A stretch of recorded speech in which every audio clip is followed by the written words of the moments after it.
اس آیت میں اللہ تعالیٰ نے ارشاد فرمایا ہے،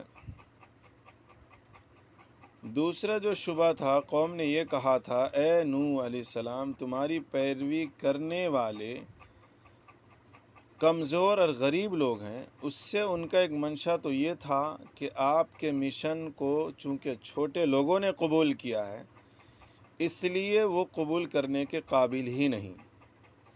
دوسرا منشا یہ تھا کہ اگر ہم بھی آپ کی پیروی کر لیں تو ہمیں بھی ان نیچ لوگوں کے ساتھ، غریبوں کے ساتھ آپ کی مجلس میں بیٹھنا پڑے گا، اور نماز میں بھی ان کے ساتھ کھڑا ہونا پڑے گا، اور اس کو ہم کسی قیمت پر گوارا نہیں کر سکتے،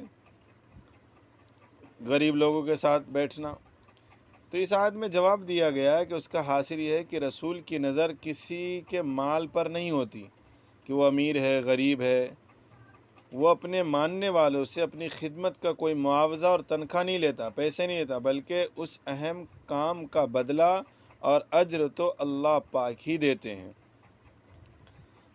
اور تمہارا یہ شرط لگانا کہ ہم اس وقت ایمان لا سکتے ہیں جبکہ آپ ان رذیل، غریب یعنی کمزور لوگوں کو اپنی مجلس سے نکال دیں، یہ شرط لگا دی انہوں نے، امیر لوگوں نے، جب ہم ایمان لائیں گے۔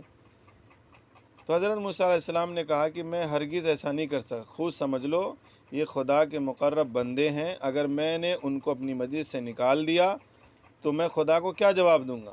اور اگر اس غلطی پر خدا نے میری گرفت کر لی اور سزا دینے لگے تو مجھے اس کے عذاب سے کون بچا سکتا ہے؟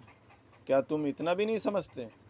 ان احمقوں نے مال و دولت کے نشے میں آ کر ایمان قبول کرنے والے حق پرست اور شریف لوگوں کو ان کی غربت کی وجہ سے رذیل بتلایا، غریب بتلایا، جبکہ حقیقت میں وہ غریب ہیں جو حق سے روگردانی کریں، چاہے وہ کتنی بھی دنیاوی عزت و دولت کے مالک ہوں۔ وہ ہے رذیل بے وقوف آدمی جو دنیا کی دولت تو ہے مگر ایمان قبول نہیں کر رہا، اللہ رسول کی اطاعت نہیں کر رہا۔ سب سے رذیل آدمی اور بے وقوف آدمی وہ ہے۔ اور یہ بھی حقیقت ہے کہ شروع زمانے سے آج تک حق اور ایمان کو اول شروع میں غریب ہی لوگ قبول کرتے ہیں، اور آسمانی کتابوں میں اس کی وضاحت بھی ہے، پیغمبروں کی سب سے پہلی پیروی کرنے والے غریب ہی لوگ ہوں گے۔